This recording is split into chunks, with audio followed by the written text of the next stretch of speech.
Hey, what's going on, world? It's your boy Vegeta XYZ, and you're watching the Gamertag podcast, and I'm here with my main man. What's going on, everybody? It's your boy 3G representing 3G Nation, and we're here with a special guest. Please introduce yourself.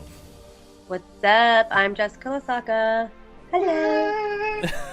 and for everyone out there watching this, Jessica Lesaca has a YouTube channel that you guys can go ahead and check out. Where can they find you at? You can just search my name, Jessica Lesaca, and it's Lesaca, not LA. People always spell it like that. But yeah, I'm doing like travel vlogs. I'm about to upload a video, I think tomorrow. Word. I did like one of those "What's in my mouth" challenge videos. And what was in your mouth in that video? A lot of, it's like, you know, the videos where like you blindfold yourself. Oh yeah, I know exactly what it is. Yeah. You have to guess what it is. Yeah, I did one of those. I told a friend of mine to do that challenge. My sister was the one picking stuff, and my sister knows the foods I don't like, so that was she fun. got everything that you didn't like, and she got like most of the stuff she got was like stuff she knows I don't like. So. So she's that sister. She's that sister. She didn't surprise you with like a sprinkle cupcake or anything like that. Here's she just something gave you hate to eat. Nah, put it in your mouth. I told my friend to do that challenge, and then she blocked me because she thought I meant something else. I was like, that wasn't what it was meant for. But let people know about you know, where you started and stuff like that. I believe you started at Vine. You started doing Vine videos. Yes. So let people know. I technically did YouTube first, but when I was doing YouTube, it was just like cover videos, and I was also like a background singer. So like it was tour vlogs. Wait, hold on. Can you hear something real quick? Let me hear something. I was a BGV. I was a background vocalist. Word? Wait, hold on. We gotta hear something. Yeah.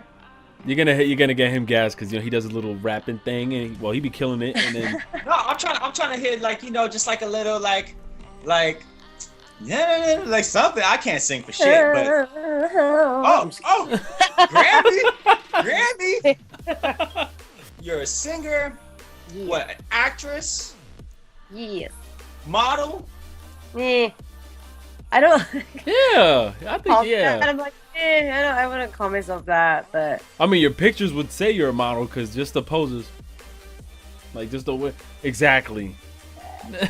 You know. Oh yeah, my Instagram is @ Jessica Lesaca. My usernames for like everything. All my usernames are Jessica Lesaca. My Twitter. MySpace.com/Jessica Lesaca. You got a MySpace? Actually, my MySpace, and I think my Facebook URL. My nickname in junior high was Lesaca La Caca Lo Culo. So that was my Lesaca La Caca Lo Culo. That was my nickname. You don't know what that means because Lesaca means like take out.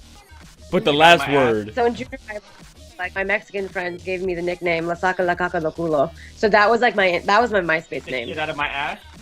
Yeah, that's what it means. Hey, Lesaca La Caca Lo Culo. Asian speaking that Spanish though. Hola. Hey. And people actually would call me that. Like, I had friends that would be like, "Hey, Lesaca La Caca Lo Culo." Yo, it's a long nickname. So. It's like not a nickname if it's longer than your actual name. But you was cool with that? Yeah, I thought it was funny. I felt cool. I was like, yeah, I have a Spanish nickname. I don't even know who does that. Like, I think everyone shortens it, right? Like, if yeah, your name that's why it wasn't a nickname. People just renamed me because my last name. People don't call me by my real name. They call me by Ricky. And you know what rhymes with Ricky, so they used to just call me that back in school. Dicky. Yeah, we're not going to go there, though. Anyways, get back into All right, so look, we get to the first topic. So, the first thing is Ronda Rousey said after her knockout loss to Holly Holm, she was on Ellen DeGeneres. She was like, I sat there in the hospital and I wanted to kill myself and I thought about suicide. What do you guys think about that? Have you guys ever been in a situation that it was so tough where you thought about suicide, or? Well, her situation? I'm just, yeah. I mean, not me personally, but for her, it's like she was just so cocky. Like, I could kind of see why she maybe felt like that, because she was just telling everyone she was going to beat her ass, and then she got her ass beat. But she was just so cocky. Like, that's really embarrassing. Yeah. I don't know. No, I think it was a great learning lesson for her. I think, you know, because she is planning to come back and have that rematch, it's a great learning lesson. What you can do from a situation like that where you're so high and the world puts you on this pedestal and then you get knocked back down to earth, you get to weed out what's real, what isn't real. You fake friends, real friends, people that are there for you. Like you get to kind of weed everything, and then you get to kind of see, okay, where does my passion lie, and am I really about this? And then when you decide to get back into it, now you're humbled. So when you know that you're beatable, you can approach it differently and become better. When you never lose, there's nothing to change. But when you lose, you're like, okay, I can do this and become better. What do you think, Riggy? To be honest with you, in her position, she was really cocky. So I think her next fight, if she knows she was about to get her ass beat, she better just like knock herself out, because if she's thinking about doing suicide. Like I said, I'm not gonna joke about that. Like I know a lot of people who deal with situations, but her situation, she really said that. I could only imagine. Like she talked so much crap. It was ridiculous. Yeah. So I think what people tend to misconstrue a lot of times is the persona, right? Let's say like you knew Rhonda on a personal level, and she's the sweetest person in the world. Then the camera comes on and she's a tyrant. Because I know me, if I was a professional fighter like John Jones or Conor McGregor and I could whoop ass, oh my gosh, I'd be the biggest personality that'd just shit on everybody. You'll just talk mad shit. For no reason. And That's then it. behind the scenes, I'd be like, hey man, hey, I hope your family does well, brother. God bless. I think in the octagon or not, like I think she was just that cocky. Because if you're that cocky, and say if you wasn't like that and you got the loss, okay, you'll live on with it. But to see that she actually was had suicidal ideation, like she had like these thoughts of suicide, she was definitely cocky outside of the octagon. And she couldn't. Yeah, that makes sense. That means that she couldn't believe that she lost, that it happened. Yeah. And then on top, she didn't just lose; she got her ass whooped. Like you've seen it, right? You know why? Because she's a grappler, she's a judo practitioner, and she was striking with a specialist. You know what that's like? That's like you hopping on a bicycle saying, I'm gonna race somebody that's in a sports car. That makes no damn sense. You're going into their lane and your skill set is not at their level. Yeah, exactly. Like, all right, next thing. That's and anyone that's thinking about suicide, please do not do it. Life is too important for that. We all have a journey, and there is so much you can do. We are destined to be great, and you can be great. Just make that choice to be great. Don't commit suicide. You can call me email me, or leave a comment in the description or a comment section, and I'll make sure to get back to you. Seth, Kanye West, that was serious, by the way. Yeah, just the email me part got me messed up a little bit. My bad. Kanye West asks Mark Zuckerberg for $1 billion. What are your thoughts? Oh no, I'll break it all down in a second. Yeah, you know what? Yeah, break it down, bro. Because like right. Kanye just pissed me off now. And you guys can weigh in when I break it down to you. So Mark, he said, okay, Mark, invest $1 billion into my ideas, right? And I'm like, why would he invest $1 billion into your ideas when you're $53 million in personal debt in your own ideas? Nobody that has money is going to invest in something that's not making money. The first thing they're going to ask you is, let me see that business sheet. What is your portfolio like? Okay, what is it bringing in and what are you spending? If it's in the negative, nobody is going to invest. And if you think about somebody like Mark Zuckerberg, who bought Instagram. Wait, he bought Instagram? He bought it for like $1 billion. Instagram is like the Facebook for teens, but it's already made its money back, right? So when you're buying something that's a digital product, that's a Microsoft operating system or whatever it is, if it's current or tomorrow, it's going to do well. If you're talking about a product like a t-shirt or something, you don't need that. There's millions of products out there that do that exact same thing, to where the fashion industry is very tough to get into. And he's not selling $10 shirts. He's selling $500 sweatpants. He's selling that look like they have holes in them and look like they were worn for New York homeless. Yeah, it's extremely expensive, and he's catering to the wrong crowd. So he's asking Mark Zuckerberg for $1 billion and a few other people. But at the same time, he goes on a rant and he says, okay, all you white publications don't talk about black music.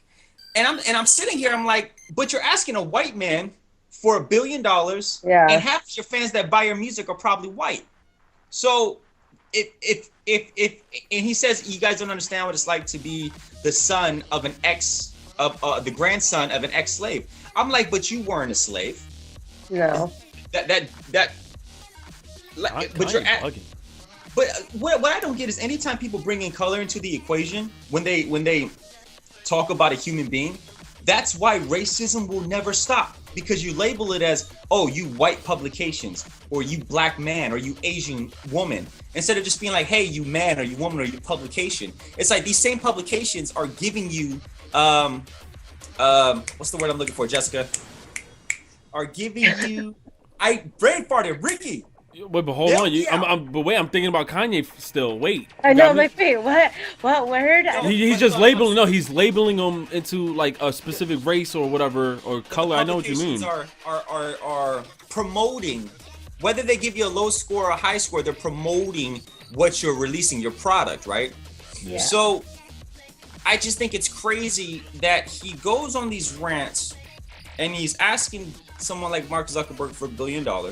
And he's saying white publications don't talk about black music, but he's asking a white man for music. I just think it's crazy. What's with the $53 million debt thing? Because I read about that today too. But so the $53 million, that's his personal debt, right? That's everything that he's done. And then he goes on another rant and he says, oh, if you know business, then you know not to invest in your own money, that you borrow other people's money to invest, which is very true. But that's like a silent thing that everyone in business knows. You don't go out and blatantly say, oh, I have money for houses and furs and all this stuff, but I'm trying to get other people's money to invest in my ideas. That doesn't even sound right. That doesn't even come out right. So $53 million. And the whole thing with Tidal, he's part owner of Tidal. Yeah. So him not releasing the album on Apple, which makes no sense because just not that long ago, he looks up to Steve Jobs. He praises Steve Jobs.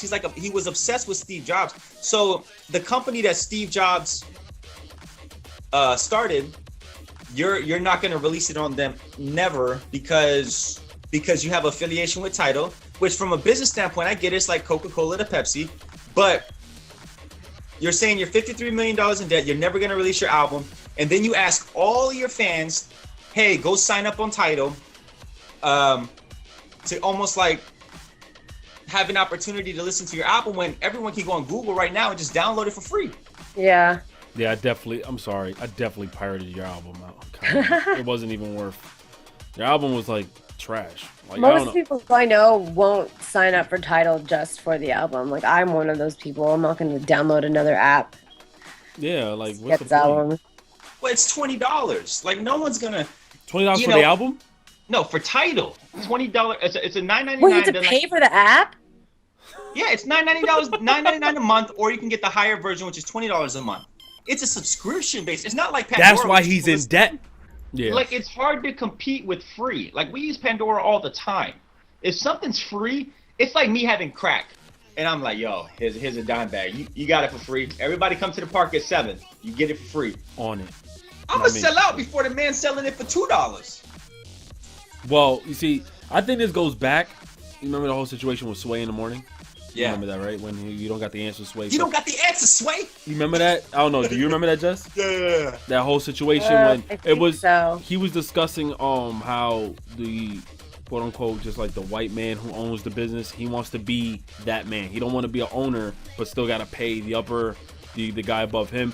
But what he's doing is putting him in debt though, because everything he's trying to build, he's only promoting his own brand on it. It's not even like he's getting other artists to drop on his own brand. His clothing brand is way too expensive. I kind of feel like he's bullshitting because he said his sneakers, he didn't want them to be, I think, $300-$400 yet, but your clothing line, your t-shirts are like, exactly, yet your t-shirts are like $500. Like, yo, like one time I washed that shirt one time, it won't fit me anymore. Like, it's ridiculous. So all of his business moves, it may seem smart, but he's only doing it for himself. It's not even like he's allowing other outlets to come in. So that's putting him in debt. Then on top of that, the whole Twitter finger situation, he's on Twitter just ranting about how companies don't want to, help him out. But yeah, he wants to be, independent. Like, it's just, he's so weird. It's just so weird how everything's working. I don't think so either. I feel like most of the stuff Kanye does now is just for like attention. Like, I don't know. I don't think. That makes a lot of sense. His album just came out. Go against himself at the same time too. So I'm like, you're back and forth. I don't know how Kim. I don't know. Kim is bugging too.